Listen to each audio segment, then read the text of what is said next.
Today's episode of Breakfast and Bullets is fueled by First Watch's AM Superfoods bowl with 12 grain toast and almond butter and a nice hot cup of black coffee. Just a reminder, they're not a sponsor. I just happen to like their breakfast quite a lot. With that said, I am quite pleased to say that Ace Virtual Shooting is a supporter of the channel. It gives me the opportunity to do all kinds of dry fire practice and drills from the comfort of my own home, even if I look a little goofy while doing it. I save a lot of money on ammo and keep my skills sharp. Stand by.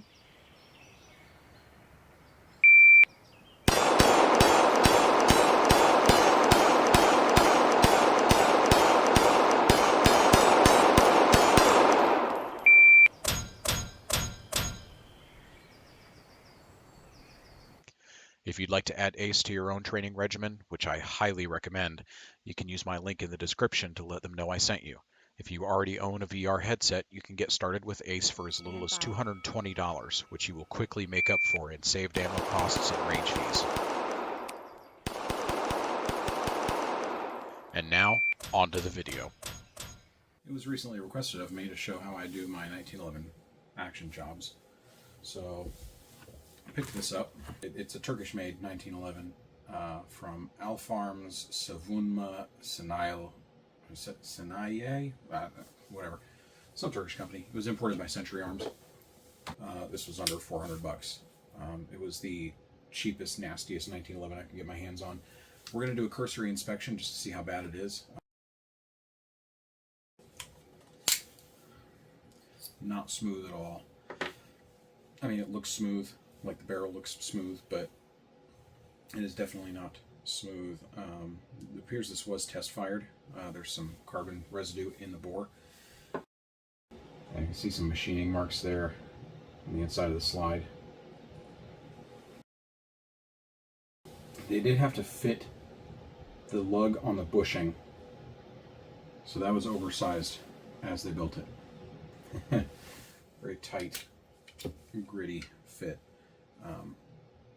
Again, more oil in every place that it doesn't need it. Some rough machining on the mainspring housing here. I don't know if you can see that. It is not smooth. This black coating is on everything. Looks like they did file down part of the grip safety there for fitment. It's like they touched up the hammer as well there. Didn't do the greatest job. It's got like a 6-pound trigger. 3-in-1 spring is really wedged in there. I don't know why that's so tight. That should just pop right out right now. Oh man. I can see they did try to touch up here on the trigger spring, but that is strong, so that's going to need work. And I don't know if you can tell, but there is no gap. Like these two are touching right here, so that's going to need fixed. This center spring was cut at an angle, so that's going to need fixing. Little tiny bit of polishing on the sear right there.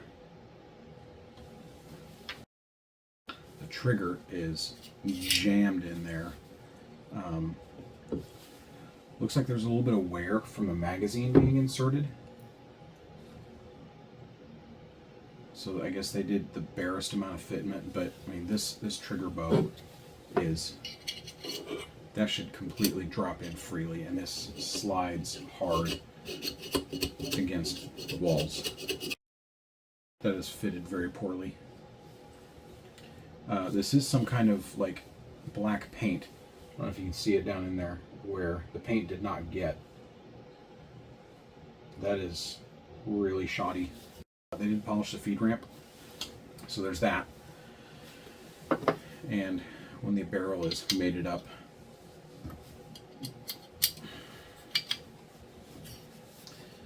I mean, they sit relatively well together. Sorry, getting out of frame there.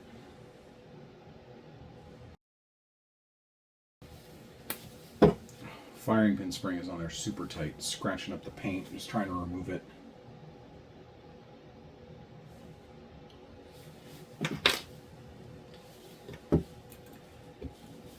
Surprisingly, the extractor is not beat into place in there.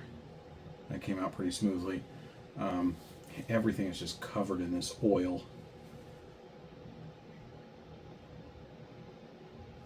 Some rough machining marks here on the tip of the extractor. Right in here. It's hard to see on camera, but that is all unpainted steel.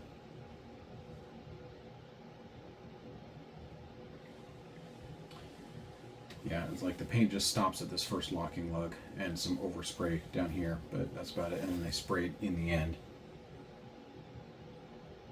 A little bit of wear mark here on the slide rail. That's definitely going to need touched up. And slide rails on the inside too. I see some wear right in here and up here. So yeah, this thing's going to get a whole complete action job done to it. I absolutely got what I paid for, and that's exactly what I wanted. I wanted the cheapest, crappiest 1911 I could get, and here it is. Something else I noticed during a functions check. So if you watch, trigger goes back that far, and if I start to ride this back, right there, you see how much further back the trigger went? I don't know if you can tell, but I can feel it. Now watch how much that trigger moves once the disconnector engages. There, did you see it? That is nasty. That is awful. My trigger pull gauge did come today, so I'm going to start that up. We're at 0. 7.26 pounds. 7.5 pounds. 6.9 pounds. So, in the neighborhood of 7-pound trigger pull on a 1911. For reference, here is my competition 1911. 2.82 pounds. 3.08 pounds. 2.92 pounds. So sitting right at 3 pounds on that. And my everyday carry gun, 5.82 pounds, 5.36 pounds, 5.42 pounds. So 5 to 5.5 pounds on a striker fired handgun, 3 pounds on a race gun, and north of 7 pounds on an out-of-the-box Turkish copy 1911. Mostly what I'm going to be paying attention to is the slide rails, excuse me, the frame rails for the slide. I'm also going to work on the fitment of this spring because I can see where they've ground it off on either side to make it fit, and it still doesn't fit right. And this center piece is crooked. It tapers toward the disconnector tongue. I'm also going to be polishing up the hammer and sear engagement. This is what's going to help me most with my trigger pull. This is what's going to help me with how smooth it is, as well as the trigger bow itself, where it interfaces with the slide. So this is going to get polished. I'm going to be polishing the sear and the hammer. I'm going to be tuning the spring and the rails. The rest of this is pretty much going to stay the same. I don't think I'll be changing anything on it. And to do this, it's not complicated. I have some polishing stones. These are obviously very well used. A little bit of synthetic gun oil. You can use whatever oil you like. This happens to be a very light oil that works well. And some needle files. Again, not expensive. These are from Harbor Freight. These cost like $5. And I'm just going to need this square one and this flat one. And by square, I do actually mean square. It is square. Now, I have misplaced my lapping compound, so I'm not going to be working so much with the rails in the slide. But I am going to make something that I thought was unique to me, and then somebody revealed It's called a marvel cut, which is a little angled surface right here on the breech face. We'll get to that later. But let's start off with the trigger bow. And I'm going to use my dad's whetstone that was handed down to me just because it gives me a bit more surface area. It has a coarse side and a fine side. I'm going to be using the fine side. So I'm just going to put down a little bit of oil. This is a very, very light oil. And I'm going to put the flats of the trigger bow on the whetstone. And I'm just going to make little figure 8 motions like this. Now if yours is coated with something like mine is, you'll see that coating start to come off in the oil, and you'll start to see wear marks where this was the highest point on it.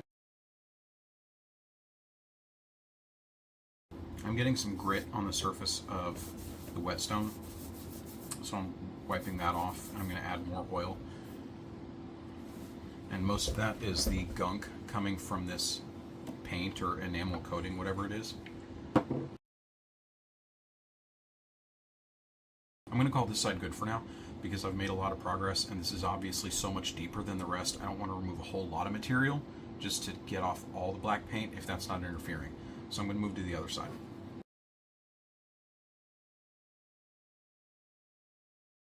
So I'm getting a lot of material off up here towards the trigger shoe, and then this little high spot at the back here.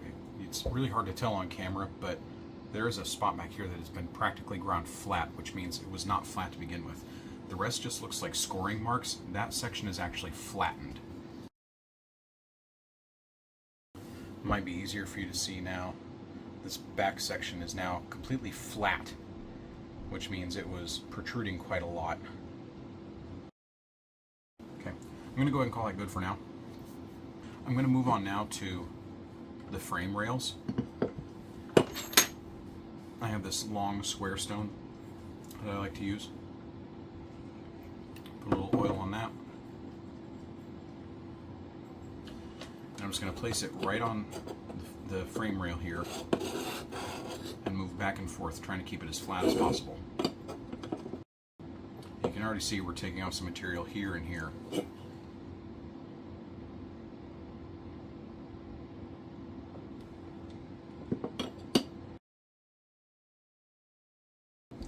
So you see we've got a lot of material removed here, a little bit back here at the rear, and then some up at the front. So this thing is wavy like a piece of bacon. Now, unlike the trigger bow, this one I am actually going to keep going until this is all exposed metal. I am not going to leave any of the coating left on here.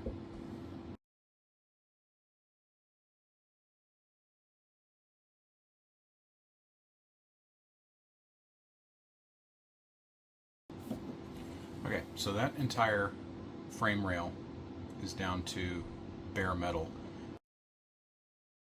Now, something I noticed yesterday, and something I'm noticing again today, I don't know if you can see here, if I get the lighting right. Do you see that gap between the ejector and the frame, where that's so poorly fitted?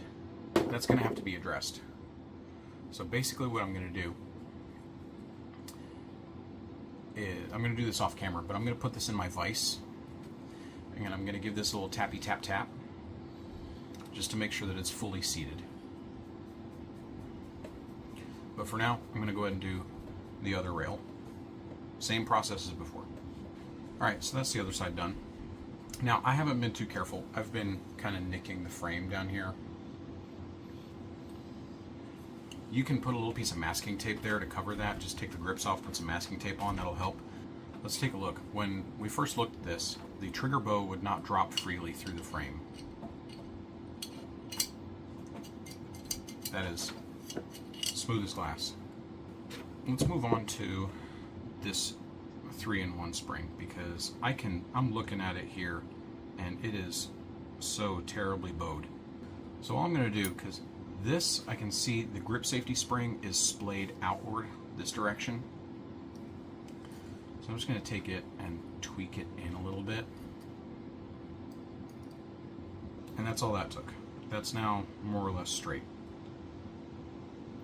Now the problem I'm having here is that these two are too close to each other and they touch.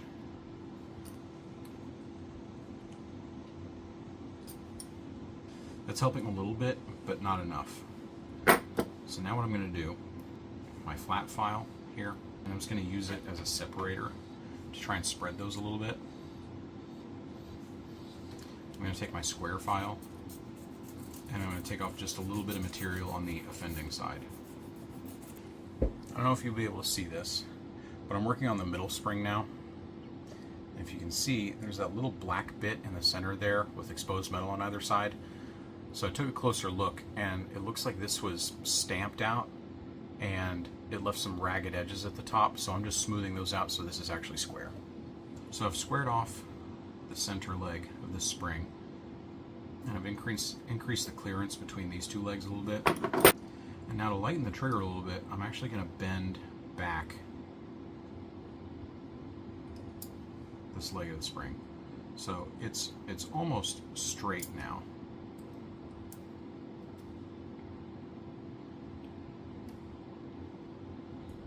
And that'll take out some of the trigger weight. Plus we have slightly better fitment inside the frame. Not quite, but it's better. So I'm going to file down the sides here where it interfaces. There's a little bit of a bump here and a little bit of a bump here where this was stamped out, so I'm just going to flatten these edges. Alright, a lot of filing later. See, I've dressed up this side and this side, and I worked a little bit more on the clearance between these two foils. So now this should just drop right into the frame, and it does.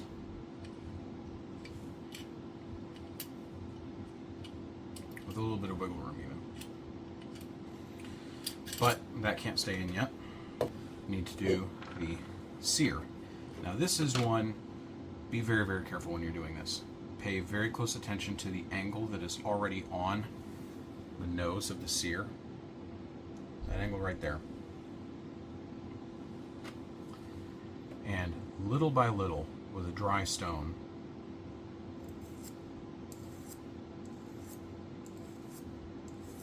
I'm just going to dress that angle. If you want to touch up the back end here, you can do that to make sure that it is a very sharp corner along the edge.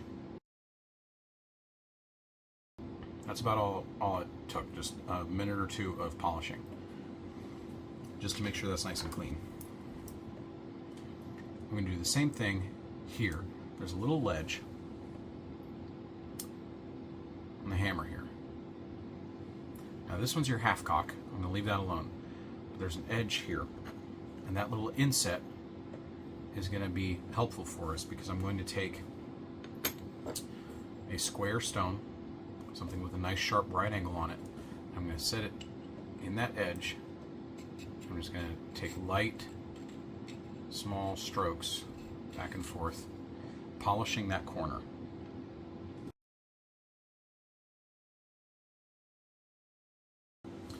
You can see we're taking off some of the enamel that was on this part, or that paint, whatever it was, and I'm leaving a very crisp, flat metal surface. And again, it doesn't take much.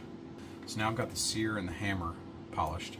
I'm going to reassemble the slide real quick so we can test the trigger pull, and then we'll come back for the marvel cut.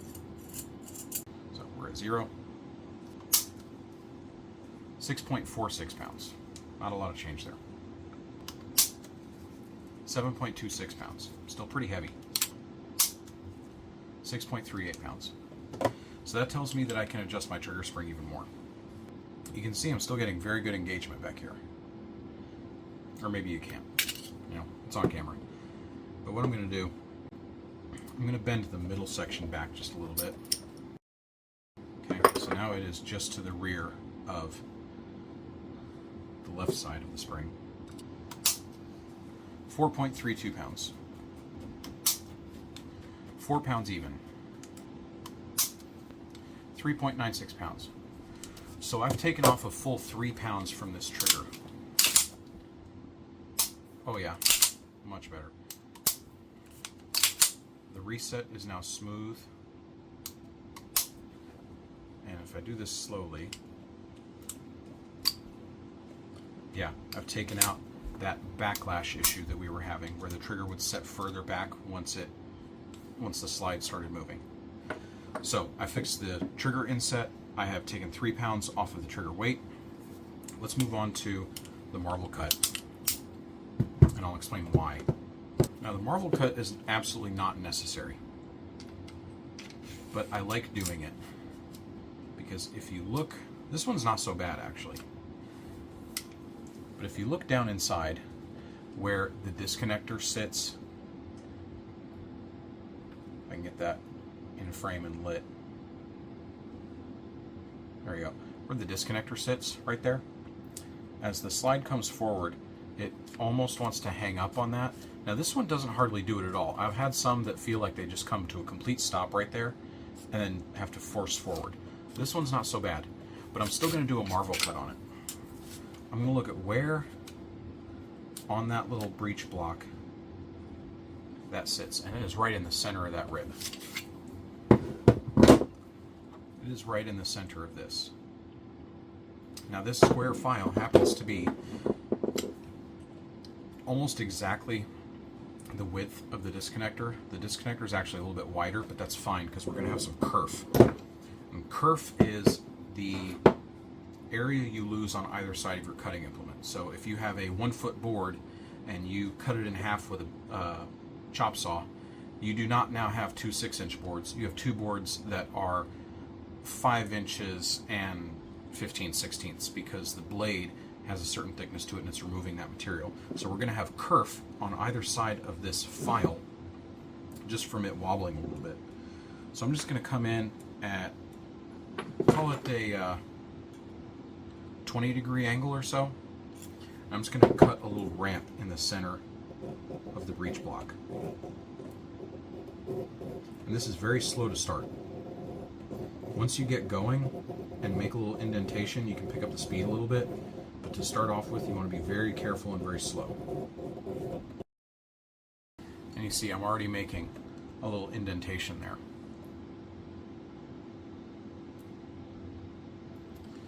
So I'm just going to continue that for a while until I have a nice smooth ramp that on the breech face is at least as tall as the distance of the disconnector up and down. So that is maybe, what, 1/8 of an inch, if that.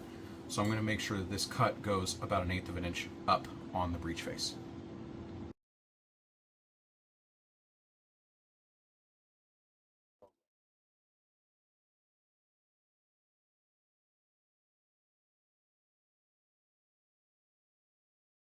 So I've carved a nice little ramp into the breech face there.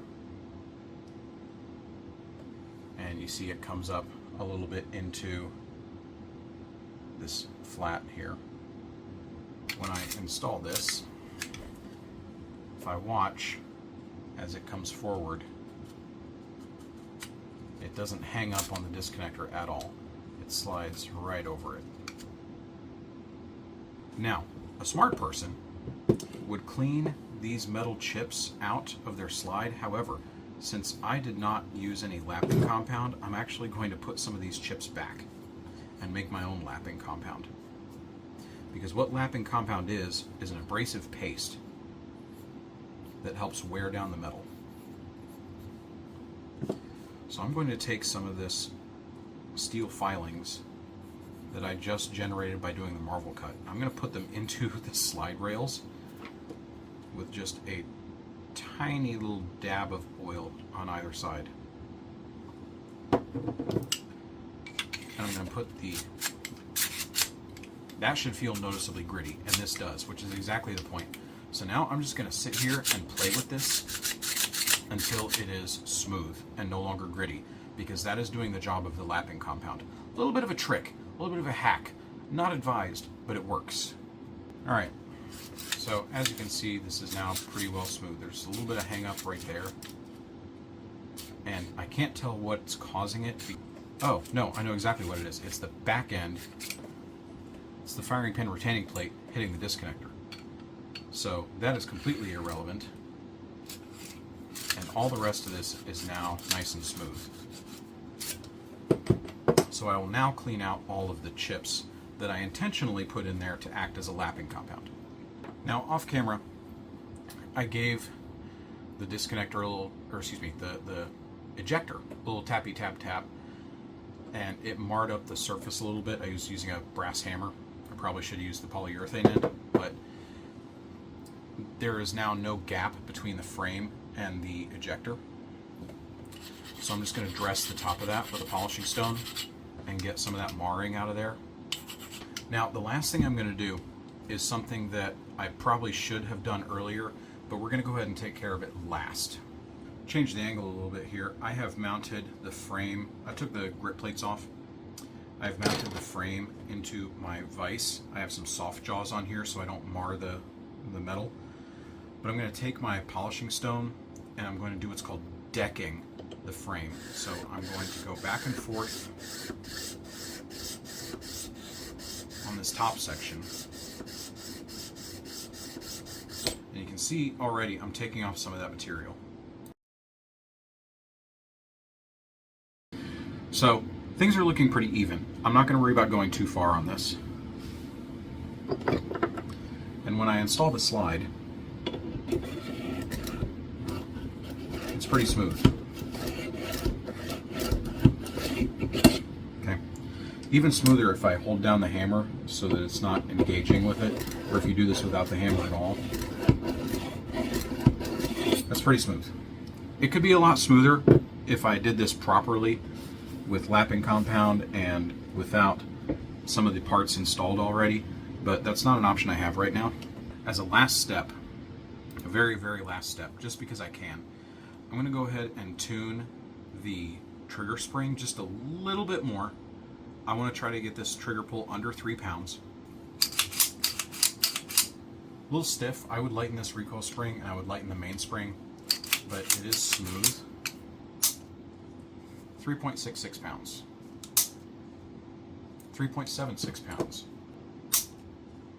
3.84 pounds. So 3 3/4 pound trigger, under 4 pounds. We can say under 4 pounds from 7. I'm quite happy with that. I've taken over 3 pounds off the trigger pull. It runs a lot smoother now.